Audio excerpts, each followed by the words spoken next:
Hi, so this is the second part of my discussion about special journals. So in this presentation, we will be talking about the purchases journal and the cash disbursement journal.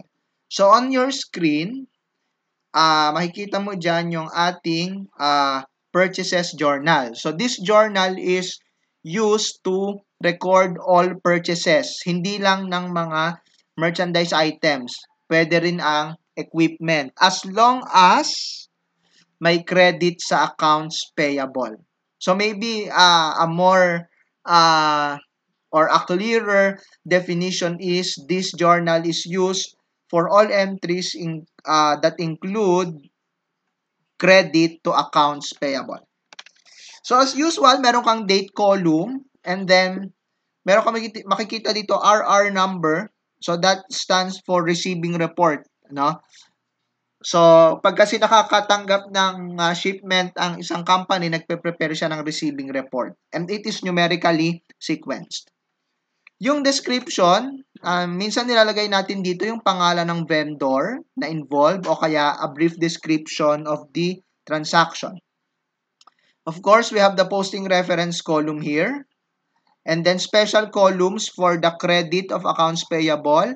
Special columns for debits, namely purchases, office supplies, and store supplies. At kung yung ide-debit mo naman ay wala dun sa tatlong special column, you can use the sundry accounts here. Ayan. So, debit, kahit ano lang dyan. So, you have to write the account name.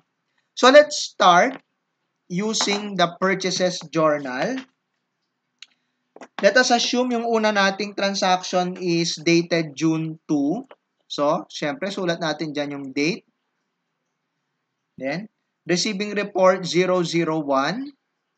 Let us say, ito ay isang purchase ng inventory from Gingoog Distributors. Yan. So, you write the name of the vendor here. Yan. And then, of course, our entry is debit purchases 70,000. Meron kang special column dyan. And then, credit accounts payable for 70,000. Yan. So, kagaya din sa accounts receivable, meron ka ring subsidiary ledger for accounts payable, which you will update every time na involved siya sa entry. Like in this one, meron kang credit sa accounts payable 70,000. So, you have to update the subsidiary ledger of the Gingoog Distributors. So, let's do it. So, hanapin natin si Gingoog Distributors dito. So, ito siya. So, kagaya nung yan, i-shortcut na natin. I-update mo siya. Ayan. From the date up to the balance. Okay? So, you write under the description is RR001. That stands for Receiving Report 001. Pagka-update hanggang sa balance, babalik ka sa Purchases Journal and then you will put a check under the PR column. Ayun, ito siya. Baka hindi mo napansin. Ayan. O, nilagyan ko ng check. Okay. Let's have the next entry. Let us say it is a purchase of merchandise from Oroqueta Suppliers. So, as usual, you will compute the details dito sa purchases journals, of course, the date, and then the receiving report number, and then the name of the supplier, and then the entry, debit purchases, credit, accounts payable.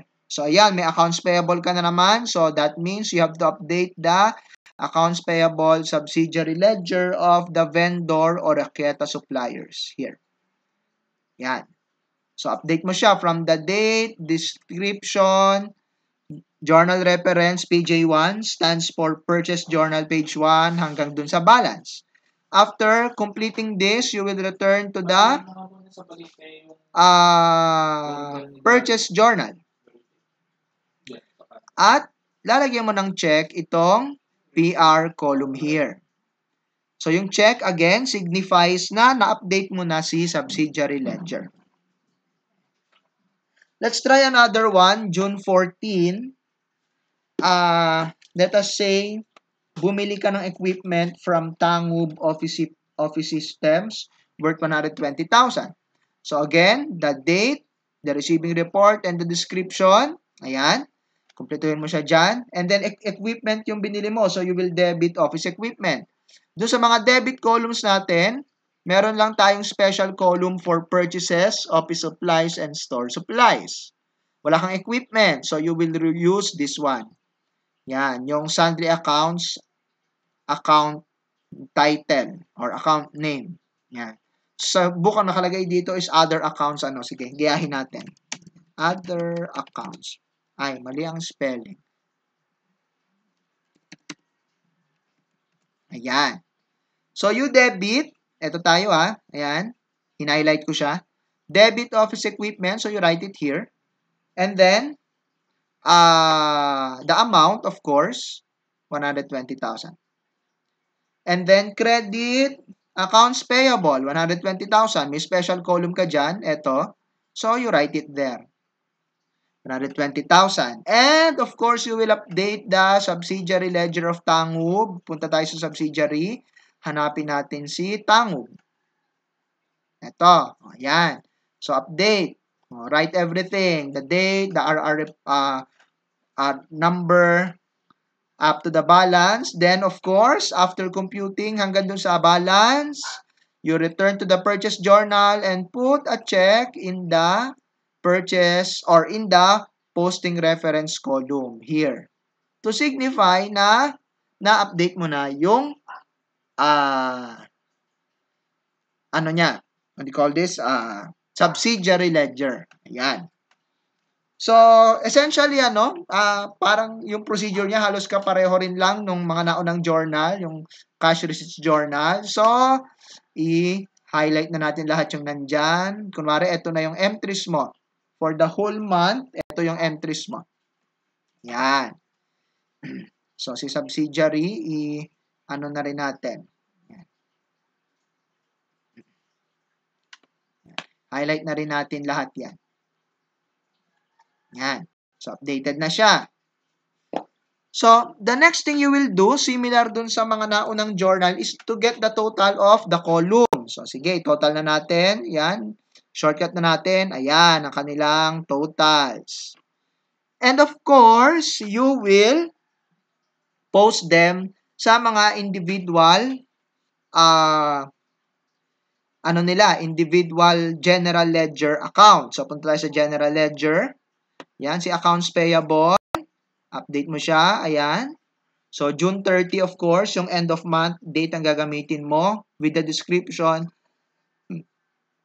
Credit purchases or on-account purchases for June. Journal reference, PJ1. Credit 590,000. So, balance 780. So, after computing up to the balance, kagaya nung kanina, yung account number niya na 210 will be written sa baba ng total here.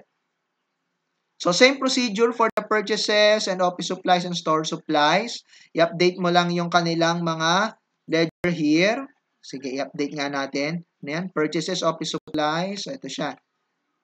Purchases, mukhang siguro ito yan. Ayan. And then, the office supplies here. Yan, yung 50,000. And then, the store supplies. Pagka na-update mo na sila, saka mo isusulat yung number dito. Yan. And of course, kagaya din nung sa cash receipts journal, yung laman po nung other accounts, ipopost mo siya individually. Supposedly, dapat wala pa tong laman dito Wala pa yung 190 dyan. Kasi ang una mong gagawin is, i-update mo muna yung ledger ni equipment here. Yan. So, update mo siya. Yan. If you notice here, ito, highlight ko siya, no? Yan, ito to. Highlight ko siyang yellow. We use the individual transaction date, June 14. No? Instead of the end of month, June 30. Kasi nga, yung laman ng other accounts sa journal should be posted individually. So, we use the individual dates. Ano? So, June 14, RR003, up to the balance. Pag nakumpleto na yung hanggang balance, saka mo lalagyan ng number itong PR column here. So, dito sa tapat, lagyan mo siya ng 190. It's missing. Okay, na-delete ko yata. Sige, sulat na lang natin. Ayan, 190. Ayan. So, pag na-post mo na lahat, yung laman ng other accounts, you write a check mark here to signify na yung laman ng other accounts have been posted.